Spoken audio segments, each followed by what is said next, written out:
যে দিদি ভাই জানার আগে তুমি মেজদির খবরটা জেনে গিয়ে দিদি ভাইকে আটকে দিলে। এই যে মেজদির বিপদ হয়েছে জেনে আমরা এত কিছু করার চেষ্টা করছি, এগুলো তো হতো না যদি না তুমি মেজদিকে নিয়ে টেনশন করতে। মেজদি ভাই যদি পুলিশের আন্ডারে থাকতো বা ওর জেল হয়ে যেত, আমার এত কিছু মনে হতো না। সত্যি বলছি, অন্তত জানতাম যে ও সেফ আছে। কিন্তু এখনো কোথায় আছে, কি অবস্থায় আছে, আদৌ বেঁচে আছে কিনা কিছুই তো জানি না আমি।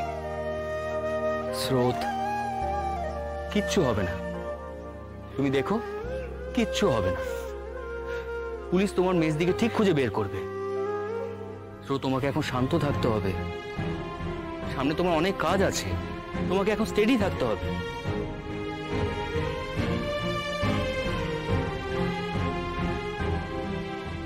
আর শোনো, অনির্বাণের কেসটা যে অফিসার হ্যান্ডেল করেছে তাকে এই খবরটা জানিয়ে রাখতে হবে। তাকে এই খবরটা জানিয়ে বলে রাখতে হবে যেন মেজদির ব্যাপার নিয়ে দিদিকে কোনো ফোন না করে। অনির্বাণদাকে কথাটা বলে রাখতে হবে। না না না না না, অনির্বাণদাকে কিছু বলো না। অনির্বাণদাকে কিছু বলে অনির্বাণদা দিদি ভাইকে বলে দেবে। কাউকে কিছু বলার দরকার নেই, কাউকে কিছু বলার দরকারই নেই।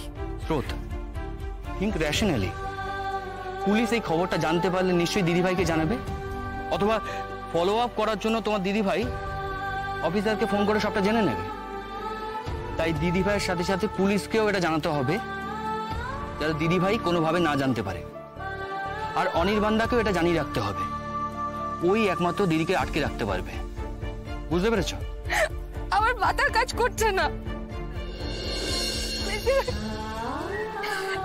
এরকম কেন করলো, কেন এরকম বেপরোয়া হলো?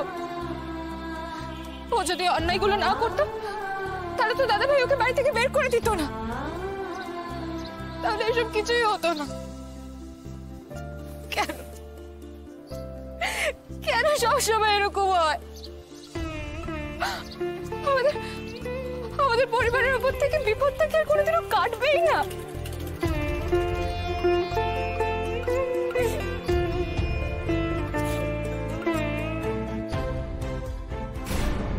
ঠিক করেছি, একদম ঠিক করেছি। নমিতাদিকে তো বলাই আছে, যদি তুমি কথা না শোনো, যদি বায়না করো, তাহলে নমিতাদি যেন আমাকে ফোন করে সব বলে দেয়। আর সেটাই করেছে। যেই তোমার চাইনিজ রান্না করার শখ হয়েছে, ওটা শুনেই তাড়াহুড়ো করে আমাকে ফোন করে সব জানিয়ে দিয়েছে। আমার খুব মন করছিল আজকে তোমাকে চাইনিজ করে খাওয়াতে, আর নমিতাদি তো বাজার করেই রেখেছে, শুধু রান্নাটুকুই আমি করতাম। সেটুকুও করতে পারবো না নাকি? এখন থাক, আগে জুনিয়র এসে যাক, তারপর একদিন আমি কবজি ডুবিয়ে আমার গিন্নির হাতে রান্না খাবো। আর শুধু আমি একাই বা খাবো কেন? তোমার ও বাড়ি থেকেও সবাইকে আসতে বলবো, মাকে আসতে বলবো, বিক্রমকে আসতে বলবো, চোরকি মিষ্টি সবাই আসবে। ইনফ্যাক্ট স্রোতের শ্বশুর বাড়ি সবাইকেও নেমন্তন্ন করবো। সবাই মিলে একসাথে একটা ঘরোয়া খাওয়া দাওয়ার অনুষ্ঠান করব। আর সেখানে সব রান্নার ভার থাকবে আমার গিন্নির ওপর। সব প্ল্যান এরকম জুনিয়র আসা অব্দি পোস্টপোন করে রাখছো তো? এরপর যদি আমার হাতে রান্না খাওয়ার সুযোগ না থাকে তখন কিন্তু পস্তাতে হবে, বলে রাখলাম। রাই, আবার তুমি উল্টোপাল্টা কথা বলা শুরু করেছো। তোমাকে আমি বারণ করেছি না এগুলো বলতে? বলবে না তুমি এসব কথা? কেন বলছো তুমি আবার? আর একবার যদি তুমি এই ধরনের খারাপ কথা বলো না, তাহলে দেখবে আমি কি করি। অন্য কাউকে নেওয়ার ঝামেলা আছে রে। রামচরণের টাকার লোভ বাড়তে পারে, কিন্তু গদ্দারি করবে না। কি বলছো কান্তি ভাই? যার টাকার লোভ আছে তার আবার ইমান কিসের? যদি পুলিশ ওকে টাকা দেয় না, ও পুলিশের কাছে সব উগড়ে দেবে। ও কিন্তু গদ্দারি করবে। পুলিশ যদি ওর মাথায় বন্দুকও ঠেকায় না, তাহলে ওর পেট থেকে কিচ্ছু বার করতে পারবে। রামচরণ গদ্দারি করার লোক নয়, আমি বলছি। এই হচ্ছে কি তোমার দোষ প্রান্ত। হাজার গুণের ভেতরে না একটাই তোমার দোষ। সবাইকে তুমি ভালো মানুষ বলো।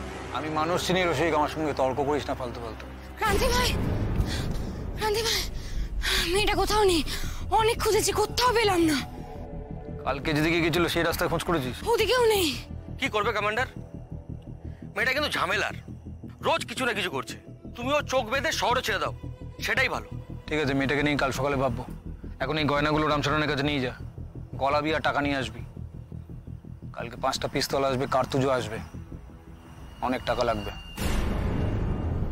শুধু খেয়াল রাখবি রামচরণ যেন একটা গয়নাও না গলিয়ে সরিয়ে রাখতে পারে।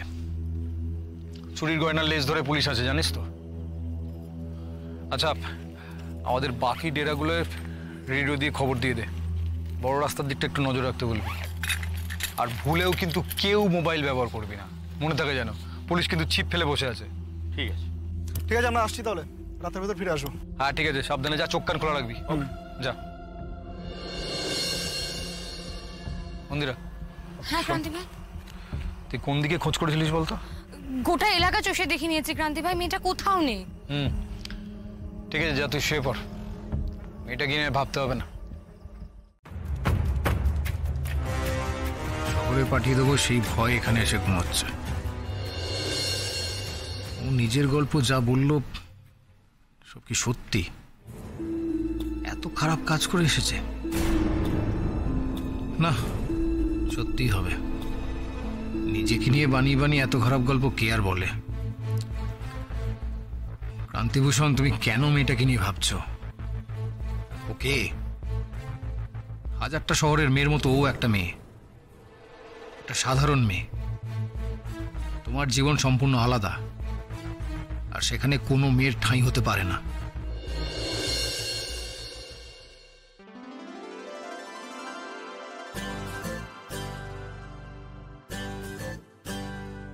জলের দিকে সাপ থাকে, সাপে বিষ না থাকলেও শহরের লোক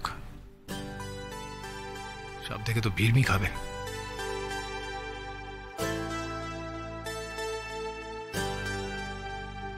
মীনাক্ষী, মীনাক্ষী।